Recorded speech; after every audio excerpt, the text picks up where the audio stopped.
other people ang guys. Pasensya na po, pero wala pong supply po ng gamot po dito. Wala? Wala, pero bakit? Di ba may budget naman ng barangay natin para sa mga health centers natin? Meron naman po, kaya lang hindi rin po namin alam kung bakit ubos po yung pondo.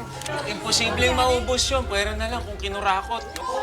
Kasi nga po sa school namin eh, yung budget para sa mga upuan, bigla ring naglaho na parang bula. Diyos ko, nangyari? Ano ba talaga nangyayari sa barangay Ang taas po na lagat niya. Ate Candice, Dali. May service kami po doon. Tara na Oh, po. tara na. Sige na, ingat kayo. O eto po bunga to ng malasakit at pagmamagandang loob namin ni Tita Gob, syempre para sa inyo. Kaya wag na wag niyo po kami kakalimutan sa eleksyon, ha? Opo. Ayan. Asahan niyo po na solid ang boto namin sa partido niyo. Ay! Maraming salamat naman. Sigurado na ang panalo mo sa susunod na eleksyon. Congrats! Hindi. Congrats sa ating lahat. Paldo na naman kayo pag ako ulit yung naupo sa pwesto. sabi ko na nga ba, Kap, kurap ka eh. Ginagamit mong pondo ng barangay. Ano ba yung pinagsasabi mo, ha? Huwag ka na magmaang-maangan, huling-huli ka na, oh. Masama yung ginagawa niyo. Pwede kayong makasuhan yan. Ha? Talaga? Kahit dalawang epal na magkapatid kayo? Kung naiinggit kayo, aba, pumila kayo. Pero doon na sa likod ng pila, kakarating nyo lang. Bakit po kami maiinggit? Eh, masama nga yung ginagawa niyo. Galing pa yan sa nakaw. Nakaw? Seryoso yung aligasyon nyo, Baka kayo buweltahan ko. Narinig namin ang sinabi mo. Kinuha mo yung pondo para sa kampanya mo. Sinungaling ka! Kayo, kalit ka rin nyo nga to!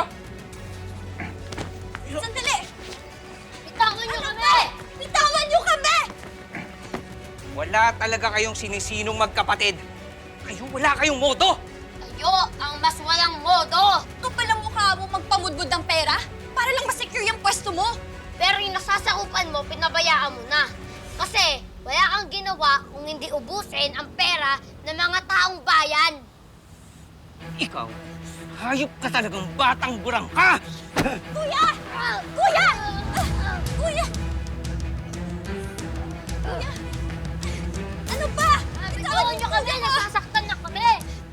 Balang araw, may expose yung ginagawa mong kalokohan sa pondo ng barangay. Wala akong alam dyan sa sinasabi nyo. Nasaan yung pondo para sa health center? Nasaan yung pondo para sa eskwelahan? Nasaan pondo ng lahat? Nasaan na? Aminin mo na rin na isinadya mong hindi ipahakot ang basura sa lugar namin. Para paghigantihan kami ni Kuya.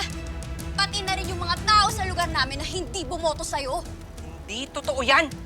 Totoo yun. Buong bayan natin, sa lugar namin nakakuha ang partido nyo ng lowest vote. Kaya kami yung least priority nyo sa proyekto. Kayong dalawa. Pinaglihi ba kayo sa sama ng loob?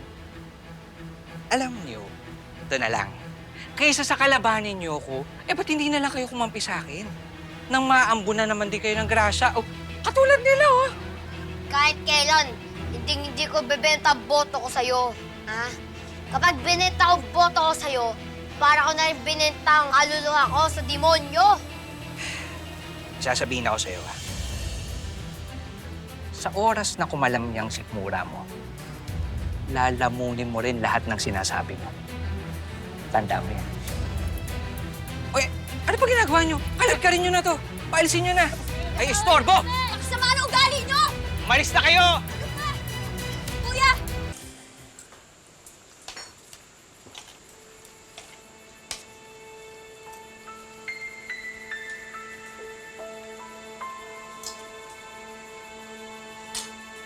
Anak, sige na. Tara, kain na tayo. Wala na po ang gana, tay. Sobrang daming injustices at corruption sa barangay natin. Nakakadismaya.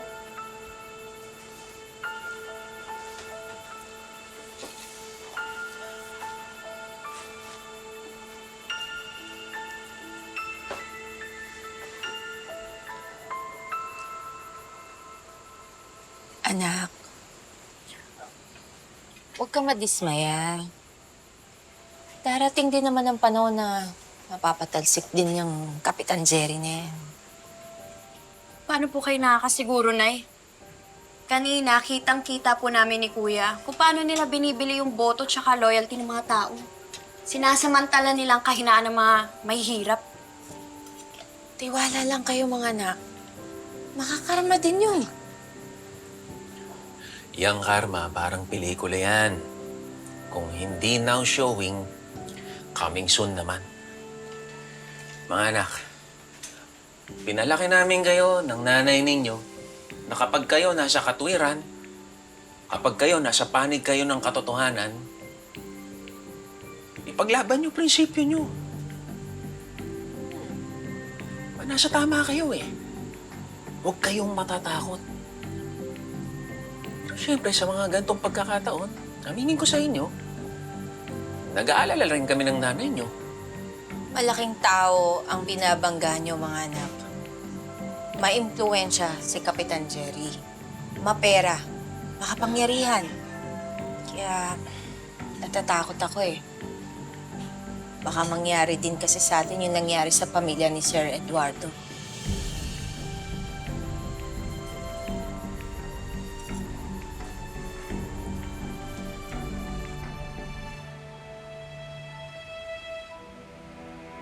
Nung nabalitaan ko kanina, sir, na nagkaroon ng confrontation si Rambo tsaka yung kapatid niya laban dyan kay Cap, pinakuha ko kaagad yung CCTV copy na yan sa kaibigan ko sa barangay. Good job, Julio. Umahanga talaga ako dito sa magkapatid na to. Lalong-lalo na dito kay Rambo. Hindi matawaran ang pagmamalasakit sa ibang tao.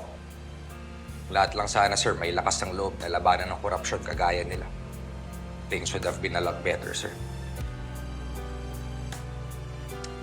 I agree.